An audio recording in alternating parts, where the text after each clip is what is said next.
भक्त का संत केवल एक होता है, अनेक नहीं होते संतों के, लेने नहीं होते, कभी संतों की जमात नहीं मिलेगी।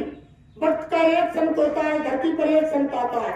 और तभी महापुरुषों ने कहा कि आग लगी आकाश में और बरस रहे अंगार, संत जो होते नहीं जगत में तो जल मरता संसार ही खत्म हो जाता। सृष्टि संत महापुरुषों के उससे टिकी हुई है। लेकिन कोई भेजदारी का, गाड़ी वाल का, जाति का यानी धर्म का नाम कोई सत्संग यानी संत नहीं। संत तो किसी पोल पर किसी जाति में आ सकते हैं। रैदास जी महाराज जाति के यानी जाटव थे, चमार थे, और तुलाराम वैश्य थे, गोसाई महाराज ब्राह्मण थे, और मोहम्मद साहब यानी मुसलमान थे, और नानक साहब सिख थे। यानी संत महापुरुषों की कोई जाति नहीं होती है, किसी भी यानी पोल पर आ सकते हैं। ये जाति धर्म तो हमारे आकर के बना रखते हैं। उस भगवान क्या कोई जाति धर्म नहीं है। माँ के पेट में जब बच्चा आता है, जब नंगा पड़ा रहता है, वहाँ कोई जाति धर्म नहीं होता है। उस समय जिस घर में जन्म ले लेता है, ब्राह्मण के घर जन्म लिया तो ब्राह्मण हो गया, क्षत्रिय के घर जन्म लिया तो क्षत्रिय बन गया, वैश्य के घर जन्म लिया तो वैश्य हो गया, शूद्र के घर जन्म लिया शूद्र बन गया, हिंदू के घर जन्म लिया हिंदू हो गया, मुसलमान के घर जन्म लिया मुसलमान बन गया, ईसाई के घर जन्म लिया ईसाई बन गया, और सिख के घर जन्म लिया सिख बन गया। जाति धर्म तो कर्म के अनुसार यहाँ बने हैं। उस भगवान परमात्मा खुदा गौर अल्लाह के वहाँ केवल इंसान जाति है और कोई दूसरी जाति धर्म वहाँ नहीं, कर्म से नहीं है। तो देखो प्रेमियों, दो दूत जन्म से ही जीव के कंधों पर बैठ करके आते हैं, और वो दिखाई इसलिए नहीं देते कि हमारी जीवात्मा की जो तीसरी आंख है, जैसे हमारी माता बहन देवियां कुछ घर में कह दे, कोई सामान को घर में भेज दे ना, तो बच्चा और वो भीतर ते नाला में जो बात काटेंगी कि तेरी ये घटकी फूट गई का, कि तुम्हें ना दिख लो वो सामान वहां धरे हो। तो हमारे तुम्हारे सब सबन की ये घटकी फूट रही है, सबन की फूट रही है।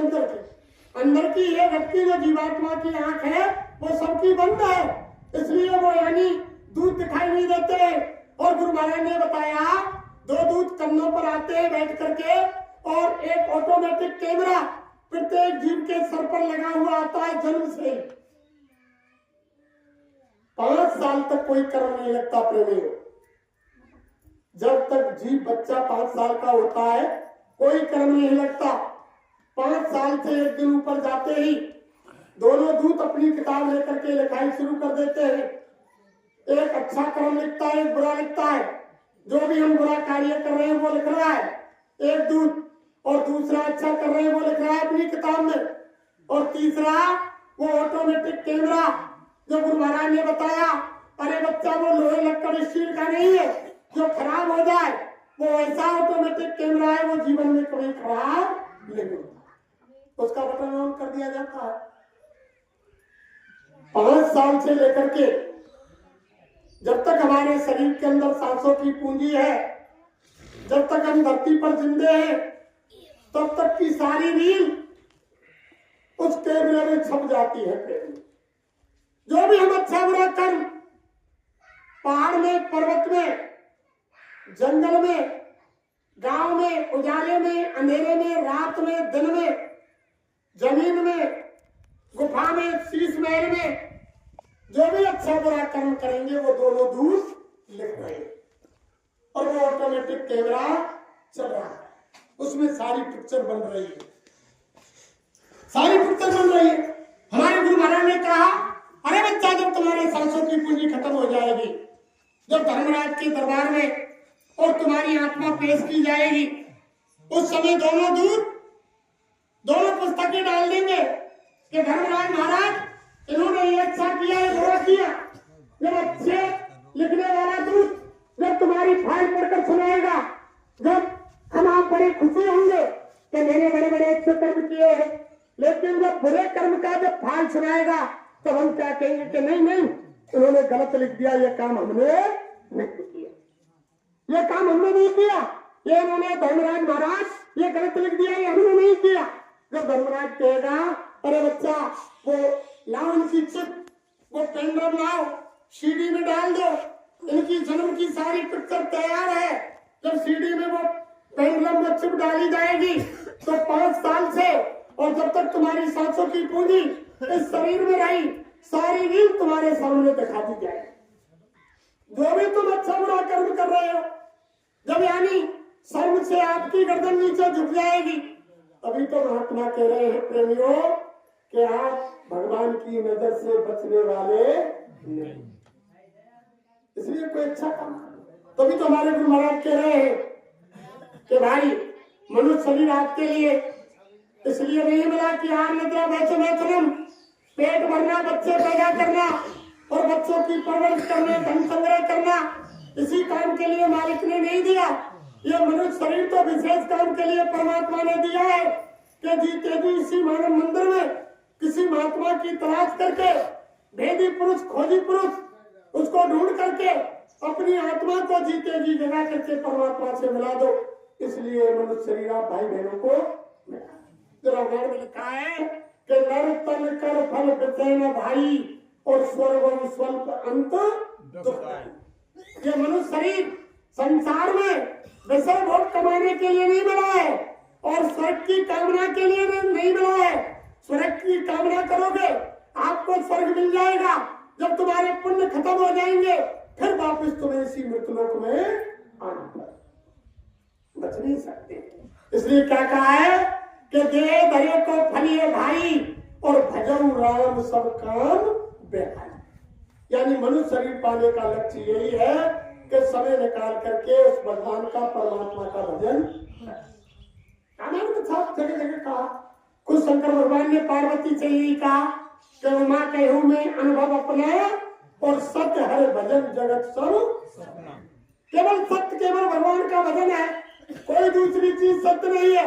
और रात दिन तुम देख रहे हैं, हर भाई बहन देख रहे हैं, हमारे बीच से बड़े बड़े यानी पैसे वाले, यानी बड़े बड़े बुद्धिमान, बड़े बड़े धनवान, बड़े बड़े भगवान और बड़े बड़े पहलवान और बड़े बड़े ज्ञानवान धरती पर आए और लेकिन खाली हाथ चले। बड़े बड़े आपने देखा किसी के पास 200 बीघे जमीन है, 2 ट्रैक्टर, गाड़ी है, 2 कोठी बन रही है, नलवई में बन रही है, भरतपुर बन रही है, तीसरी झारखंडी में बन रही, 100 बीघे सरसों बुम रही है, 100 बीघे आलू बुम रहे हैं और 4 छोरा है, 4 बहू है। और जब शरीर से जीवात्मा निकल जाएगी तो आज तक किसी ने भाई मेरे कहा कि इनके 4 कोठी सत्य है, इनके 2 ट्रैक्टर सत्य है, इनकी 2 गाड़ी सत्य है, इनके 4 बेटा बहू सत्य है। किसी ने कहा?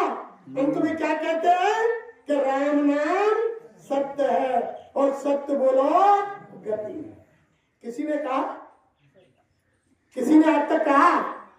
राम नाम सत्य है। लेकिन हम उसको कब कहते हैं? जब कहते हैं जब शरीर से प्राण निकल जाते हैं, मुर्दा हो जाता है, वो सुनता नहीं है। जो तुम उससे सुना रहे हो कि राम नाम सत्य और सत्य बोलो गति है। हमारे गुरु महाराज कहते हैं अरे अगर तुमको राम नाम को सत्य करना है तो जीते जी इसी मनुष्य मंदिर में करो, किसी महात्मा की तलाश कर लो, उनसे रास्ता ले लो और घर में बैठ के कर लो। तुम्हें घर बार छोड़ने की जरूरत नहीं। हमारे गुरु महाराज कह रहे हैं कि तुम्हें तुम्हारा परिवार, तुम्हारी दुकान, दफ्तर, खेती, तुम्हारे बाल बच्चे, तुम्हारे पति पत्नी, किसी को कोई चीज छोड़ने की जरूरत नहीं है। घर में बैठ करके ही भगवान से मिल सकते हैं, उसको प्राप्त कर सकते हैं। हमारे गुरु महाराज ने कहा जिन्होंने संन्यास धारण कर लिया उनको जो चीज 6 महीने में नहीं मिली वो गृहस्थ में रह करके 1 महीने में मिल जाती है। वो चीज 1 महीने में गृहस्थ में मिल जाती है जो संन्यास में 6 महीने में, वर्ष में नहीं मिलती है, वो चीज गृहस्थ में मिल जाती है। हमारे गुरु महाराज किसी को भगवान नहीं छुड़ाते, किसी के दुकान दफ्तर खेती का काम नहीं छुड़ाते, किसी को लाल पीले धोरे कपड़े नहीं रखवाते, किसी को दाढ़ी बाल नहीं रखवाते, किसी का सर मुंडन नहीं कराते। हमारे गुरु महाराज तो ये कहते हैं कि जहां भी तुम काम करते हो दुकान दफ्तर खेती में, ईमानदारी और मेहनत से करो। शाम को जब घर में आओ बाल बच्चों की सेवा करो, आए गए का आदर सत्कार करो।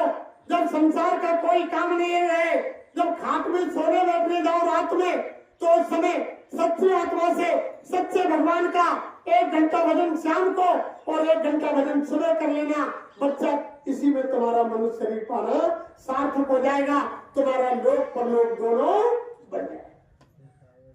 अगर आपने ऐसा मौका यह जीवन में निकाल दिया तो वो परमपिता परमात्मा देख रहा है, कबहु कर करुणा कर नर देही और ईश देत बिन हेत सनी। बड़े भाग्य मानस तल पावा सुर दुर्लभ सब ग्रंथन। वो बड़ी दया मेहर करके वो यानी परमपिता परमात्मा यानी 83,99,99,000 और 999 योनि भुगतने के बाद ये मनुष्य शरीर को दया करके देता है कि मैं तुमको अब की बार ये सुनहरा मौका गोल्डन चांस दे रहा हूँ, इसको गमा मत देना, फिर ये तुमको नहीं मिलेगा। ये सुर दुर्लभ है, ये देवताओं को दुर्लभ है मनुष्य शरीर, ये प्रेमियों देवताओं को ये शरीर नहीं मिलता जिनकी हम पूजा कर रहे हैं। हम तो कह रहे हैं कि देवताओं में पूज रहे हैं और देवता हमारी तुम्हारी पूजा कर रहे हैं। जब किसी भाई बहन की जीवात्मा की सांसों की पूंजी या खत्म हो जाती है शरीर की, जब देवलोक को जाती है तो देवता डलियों में फूल लेकर के खड़े हो जाते हैं, फूल बरसाते हैं कि धन्य हो आत्मा तुम मनुष्य शरीर में होकर के आई। फिर भगवान से क्या कहते हैं, हे भगवान, हे परमपिता परमात्मा, तू हम पर भी दया कर और हमको मनुष्य शरीर दे जिससे हम तेरा भजन करें और तेरे धाम को। देवताओं को अथॉरिटी नहीं, प्रेमियों जो भगवान के पास जा सकते। तभी तो रामायण में लिख दिया कि सुर दुर्लभ सदग्रंथन बड़े भाग्य मानस तन। ये देवताओं को दुर्लभ है और हम तुम देवताओं को पूज रहे हैं। तभी तो महात्माओं ने कहा, अरे क्या मांगता तू इष्ट से, तू इष्टों का इष्ट है और सब में श्रेष्ठ है, लेकिन चाह करके भ्रष्ट है। ये मनुष्य शरीर देवताओं से भी श्रेष्ठ है। तभी तो गोसाई महाराज ने लिख दिया कि सब दुर्लभ है, देवताओं को नहीं मिलता। क्यों नहीं मिलता? कि साधन धाम मोक्ष कर द्वारा और ये ना पाए परलोक सवार। यानी जो भगवान से मिलने का जो दरवाजा है, जो युक्ति है, केवल मानव शरीर में है और किसी योनि में नहीं, केवल इसी में है। इसी मनुष्य मंदिर में है केवल दरवाजा उस परमपिता परमात्मा से मिलने का। वो देवताओं के भी पास नहीं है और हम तुम रात दिन देवताओं में पूज रहे और देवता कह रहे कि हे भगवान तू हमें मनुष्य शरीर दे। हम आप नहीं समझ पा रहे, उन्हीं कामों को कर रहे हैं। अरे भाई, कलयुग में खुद रामायण में लिखा है, यह कल काल न साधन दूजा, योगी यज्ञ जप तप व्रत पूजा, कलयुग केवल नाम आधारा, सुमर सुमर नर उतरे। कलयुग केवल नाम की देना।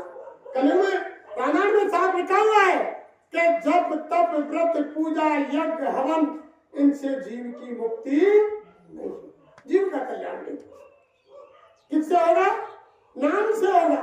कलयुग में नाम का आधार है, लेकिन नाम के बारे में भी बहुत चर्चा गोसाई नारायण में की कि कान करूं में नाम बढ़ाई, राम न सकही नाम गुण गाई, सुमर पवन सुत पावन नामू, अपने बस कर राखे रामू, जास नाम सुमरत एक बारा, नर तिरु भव सिंधु अपारा, नाम लेत भव सिंधु सुखाई, करो विचार सुजन मन माई। फिर आगे क्या कहा? ब्रह्म राम ते नाम बड़ और वरदायक वरदान, रामायण सतकोट में लियो मैं सूजान। कोट नाम संसार में, फिर रामायण में लिखा है, कोट नाम संसार में ताते मुक्त न होए, आद नाम जो गुप्त है बूझे बिरला कोई। करोड़ों नाम संसार में, लेकिन उनसे मुक्ति नहीं होगी। हमारे गुरु महाराज ने कहा कि राम नहीं आए, कृष्ण नहीं आए, हरि नहीं आए, सतयुग के हरि नहीं आए, त्रेता के राम नहीं आए, द्वापर के कृष्ण नहीं आए, उससे पहले भी वो नाम था और अब भी है और आगे भी रहेगा। वो नाम ऐसा है, लेकिन मिलेगा कहाँ? फिर रामायण के अंदर ही गोसाई महाराज ने लिखा है, नाम रहा संतन आधीना, बिना संत कोई नाम न चीना। वो नाम कहा है, वो संत महात्माओं के अधीन है। जिस नाम में महात्मा पावत डाल देंगे, जिस नाम में संत शक्ति डाल देंगे, उसी नाम से जीव का कल्याण हो जाएगा। अरे धरती पर सबसे पहले संत वेश में यानी प्रगट संत साहिब कबीर आए, और साहिब कबीर ने आकर के धरती पर गुरु मर्यादा कायम रखने के लिए, वो तो पूरे संत थे, अनामी धाम की शक्ति थी, वहीं से पावरफुल आए थे, लेकिन गुरु मर्यादा रखने के लिए उन्होंने रामानंद आचार्य को गुरु बनाया, और वो भी जबरदस्ती बनाया। रामानंद आचार्य केवल ब्राह्मण बच्चों को ही दीक्षा देते थे, वो यानी और किसी कार्य को नहीं देते थे। जब कबीर साहब गए तो मना कर दिया, तो उन्होंने उनको गुरु मान लिया, साधना करने लग गए। जब साधना करने लग गए तो उनके पास जब रामानंद के शिष्य आए, भजन करते कबीर साहब मिले, तो उन्होंने पूछा कि भाई तुम भजन कर रहे हो, तुम्हारा गुरु कौन है? कि हमारे गुरु रामानंद जी हैं। और शिष्य रामानंद के आश्रम पर गए और जाकर के कहा, अरे कि महाराज तुम तो कहते थे कि मैं ब्राह्मण बच्चों को शिष्य बनाता हूँ, और तुमने धुलाई के बच्चे कबीर को शिष्य बना लिया। और कौन कहता है? कि वो कबीर कह रहा है कि मेरे गुरु रामानंद है, तो लाओ उनको बुला कर। जब प्रेमियों कबीर साहब रामानंद के आश्रम में पहुंचे तो उन्होंने कहा कि हमने आपको शिष्य कब बनाया? तुम पुरानी कहानी है प्रेम, इससे पहली प्रेमी। जब उन्होंने गुरु से इनकार कर दिया तो कबीर साहब छोटे बच्चे का रूप धर के जहां गंगा के किनारे रामानंद आचार्य स्नान करने जाते थे, अंतिम सिद्धि पर जाकर के लेट गए। और जब रामानंद शौच आदि क्रिया से निवृत्त होकर के स्नान के लिए नीचे उतरे, सिद्धि पर अंधेरा था, तो कबीर साहब की छाती पर रामानंद का पैर पड़ा। कबीर साहब चिल्लाए, जोर से चिल्लाए, तो रामानंद ने देखा कि कोई बच्चा पड़ा हुआ है, सीने से लगाया, लगा करके कंधे से लगा लिया और कहा कि बच्चा रो मत, राम राम बोल, रो मत, राम राम बोल। कान के पास मोह आई गया रामानंद का, यानी नामदान हो गया। अब कबीर साहब चुप लगा गए, ऊपर की सीढ़ी पर लाकर के रामानंद ने बैठा दिया। अब वो स्नान करने चले गए, कबीर साहब को अपनी टोपी और माला दे गए कि ले बच्चा इससे खेल। जब वो स्नान करने नीचे गंगा में उतर गए तो कबीर साहब टोपी और माला लेकर के वहां से उनका ध्यान लेके चले गए। जब लेके चले गए, जब ऊपर रामानंद जी आए, उन्होंने देखा कि यहाँ तो बच्चा है ही नहीं, तो उन्होंने सोचा कोई भूत बनाए होगी, जाने दो कोई बात नहीं। जब आश्रम में कबीर साहब गए, बुलाया कबीर साहब को कि महाराज तुम तो कह रहे थे कि ब्राह्मण बच्चों को शिष्य बनाते और तुमने कबीर को शिष्य बना लिया, वो तुम्हारे उससे भजन करता है। जब रामानंद ने बुलाया तो पूछा कबीर से, अरे कबीर हमने तुमको कब शिष्य बनाया? गुस्सा में आकर के धाम उतार के और खोपड़ी में दी रामानंद ने। अब कबीर साहब बोले कि गुरु महाराज जो कछु रह रही कसर अब वो पूरी। जब इतनी बात सुनी हंसे कबीर साहब, तो रामानंद बोले, अरे कबीर को कौन सी कसर? अरे कि महाराज देखो, वो टोपी फेंक दे और माला निकाल के ढाई के, गुरु महाराज देखो आपकी गंगा किनारे पे जो बच्चा मिला नहीं तो था, आपने नामदान मुझको दिया, कान लगा करके कि बेटा राम राम बोल। और रामानंद ने कहा कि ये तो कोई बड़ी हस्ती शक्ति है। उन्होंने कहा कि हमने कबीर साहब को अपना शिष्य बना दिया। फिर क्या हुआ? जब इतना अनाउंस कर दिया प्रेमियों, तो जितने भी ब्राह्मण बच्चे थे सबको बड़ा गुस्सा आया कि जुलाई के बच्चे को रामानंद आचार्य जी ने शिष्य बना लिया। कल गंगा स्नान कराने के लिए ठाकुर जी जाएंगे और सबने मीटिंग बना ली कि कोई नहीं जाएगा गुरु महाराज के कहने से, और ये कबीर ही गंगा स्नान ठाकुर जी को करा करके लाएगा, और ये जानता नहीं कैसे स्नान होगा। जब स्नान नहीं कराएगा ठीक से तो आचार्य जी या आश्रम से निकाल देंगे। दूसरा दिन हुआ प्रेमी, जब दूसरा दिन हुआ सुबह ही रामानंद ने कहा जिस बच्चे की बारी थी उससे, अरे कि बच्चा तुम जाओ स्नान कराओ, कि गुरु महाराज मैं नहीं जाता। दूसरे से कहा, तीसरे से कहा, सबने मना कर दिया कि हम ठाकुर स्नान नहीं कराने जाएंगे गुरु महाराज, जो तुम्हारा नया शिष्य है वो कबीर को ही स्नान करा के।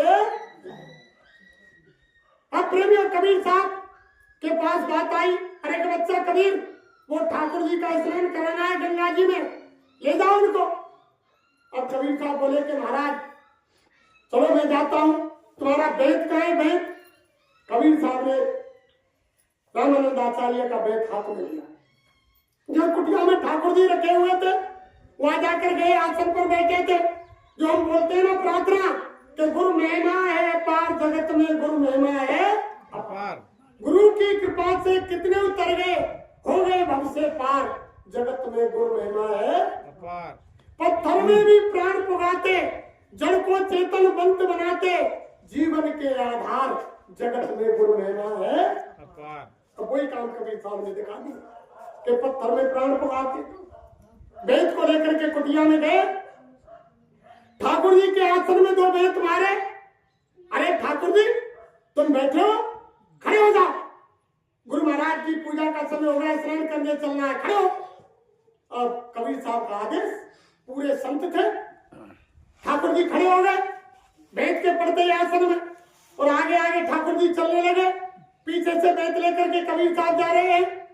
अब बाहर जैसे आश्रम से निकले, कुटिया से निकलते देखा शिष्यों ने कि ये क्या हो रहा है। अब रामानंद आचार्य ने देखा कि ये क्या हो रहा है। अब पीछे पीछे सब लग लिए कि आज तक हमने ऐसा नजारा देखा ही नहीं, कि कबीर ने तो ठाकुर जी महाराज को, हम तो इनकी पूजा वैसे ही करते थे, इनको पैदल चला दिया, पीतल में पत्थर में यानी प्राण डाल दिए।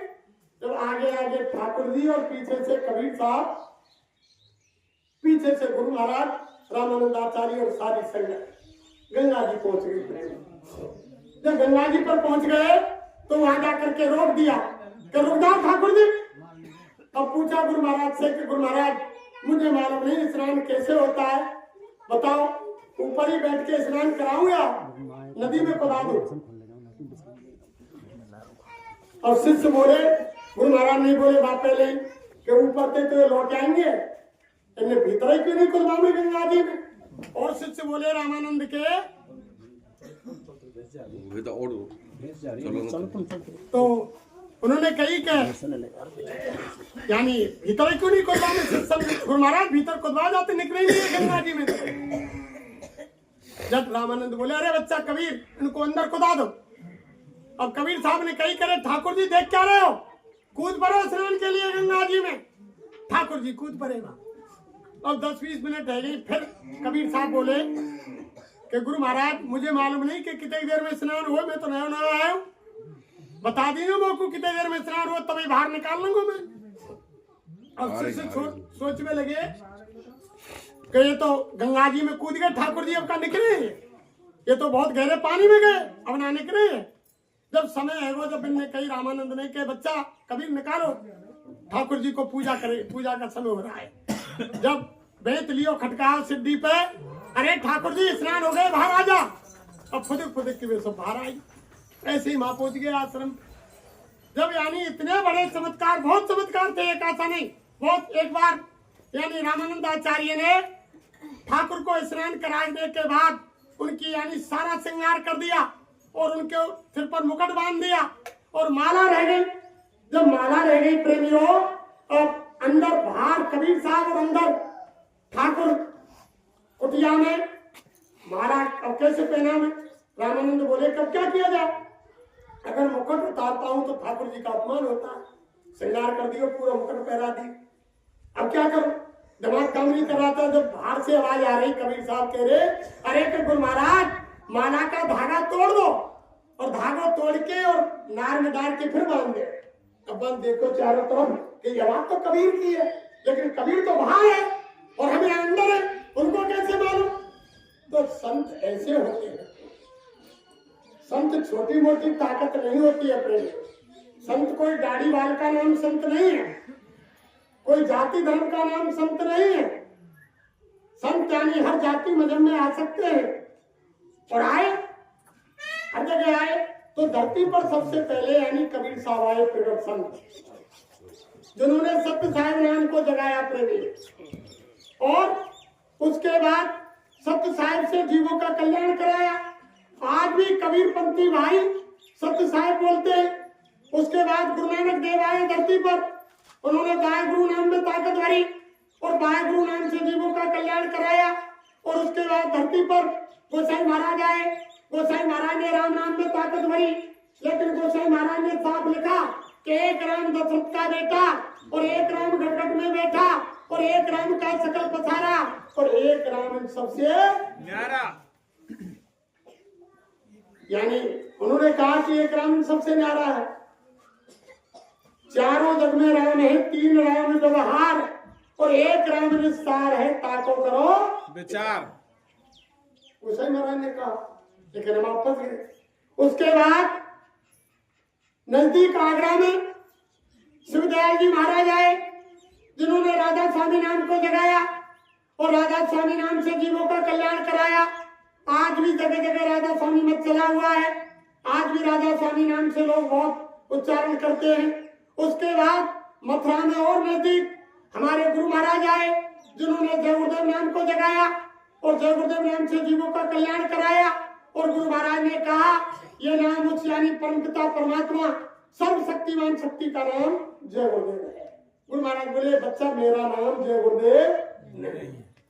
स्वामी महाराज बोले कि मेरे शरीर का नाम मेरे माँ बाप ने, जो हमारी माता बहन देवियां घरों में जिस पौधे की पूजा करती हैं और जिस रामचरितमानस को लिखने वाले गोसाई महाराज का जो पूरा नाम है, वही हमारे गुरु महाराज के शरीर का नाम है। जिस पौधे की पूजा करती है माता बहन देवी, उस पौधे का नाम जो है वही हमारे गुरु महाराज के शरीर का नाम है। जो रामचरितमानस के लिखने वाले गोसाई महाराज हैं, उनका जो पूरा नाम है वही हमारे गुरु महाराज के शरीर का नाम है। आप यो कहिए कि नाम क्यों नहीं लेते? भाई हमारे गुरु महाराज ने कहा, जब महापुरुष नामदान देते हैं, माता बहन देवियों में जो आत्मा है, भाई लोगों में जो आत्मा है, सब नारी रूप है। आत्मा सबकी स्त्री रूप है और आत्मा के पति होते हैं परमात्मा सतगुरु। जिस दिन उन्होंने हमको नामदान दिया, काल भगवान से आत्मा की डोरी छुड़ा करके अपने हाथ में ली और आत्मा के सच्चे पति ये सतगुरु गुरु महाराज बने। तो बताओ, जब हमारी आत्मा के पति गुरु महाराज हो गए, क्या इनका नाम आप अपने मुख से लेंगे? आज की बात, मॉडर्न की बात नहीं कर रहा हूं मैं। पहली हमारी माताओं से पूछो, वे आज भी अपने पति का नाम नहीं लेती हैं। आज की मॉडर्न समय की बात नहीं, आज भी उनसे पूछो। ई मित्र बैंक पर कोई काम पड़ जाएगा, अगर कोई पूछेगा कि तुम्हारे घर वाले तुम्हारे पति का क्या नाम है, तो साथ में खड़े भाई से कहेंगी कि लाला तेरे ताऊ को, बाबा को, दादा को, तेरे भैया को नाम बता दीजिए, लेकिन अपने मुंह से नाम। और आज तो समय ऐसा हो गया, आज तो नाम लेकर ही पुकार रही है। और हमारे धर्मशास्त्र कह रहे हैं, माता बहन देवी हमारे धर्मशास्त्र कह रहे हैं कि अगर किसी भी पत्नी ने पति का नाम लिया तो वो अशुभ तो होता ही हो, लेकिन उम्र कम हो जाए, उम्र घटती है नाम लेने से। और हमारी ये माता बहन देवियां साल में 365 दिन होते हैं और एक दिन है ये व्रत रखे उम्र बढ़ा के पति की लंबी उम्र कर दे, यानी करवा चौथ के दिन 365 दिन तो नाम लेके पुकार रही है और एक दिन उम्र बढ़ा के व्रत रख रही है। तो बताओ उम्र कम होगी कि बढ़ेगी? तो यह उसूल है, इसलिए हम हमारे गुरु महाराज के शरीर का नाम नहीं लेते। इनका नाम जो माता बहन देवियां घर में जिस पौधे की पूजा करती हुए नाम, इन्होंने जय गुरुदेव नाम को जगाया। और किसी भाई बहन के शंका हो, हमारे गुरु महाराज इनसे बोले, बच्चा किसी को शंका हो तो आप घर में जाके परीक्षा ले लो। अगर तुम कहीं जंगल में जाकर के कोई गुंडे लुटेरे बदमाश घेर ले, किसी कुआं बाबी तालाब में डूबने लगे, या कोई और संकट तुम पर आ जाए, कोई बीमारी मुसीबत आ जाए, कोई तिनके का सहारा नहीं हो, तो गुरु महाराज ने कहा, जिस भगवान, जिस देवी देवता, भैरव, ममिया, ईसा, मूसा, राम, कृष्ण, हनुमान, चंडी, दुर्गा, जिस भगवान को तुम मानते हो उसको पुकार लेना। अगर तुम्हारी मदद हो जाए तो ठीक है, अगर नहीं कोई देवता तुम्हारी मदद करे तो 10 बार अंतर में जय गुरुदेव नाम भगवान का बोलना, महाराज मित्र कालना, कि सच्चा नाम जय गुरुदेव भगवान का है तो मेरी मदद कर। भीतर ही भीतर बोलना, चाहे महाराज बोले 10 बार बोलना। जब तुम्हें कोई बचाने वाला आ जाए, तुम्हारी रक्षा हो जाए, तब तुम विश्वास कर लेना और तुम मेरे पास आ जाओ। ऐसा नाम है। ऐसे आप तक किसी ने नहीं कहा कि तो गोसाई महाराज ने कहा कि पर्दन माटी गिरे और प्रक्रिया मात समान, और इतने में यदि हर नाम ले तो गोस्वामी दास जवान। के हमारे गुरु महाराज कह रहे हैं कि परीक्षा करके देखो। खरा है, ये पागल नहीं है।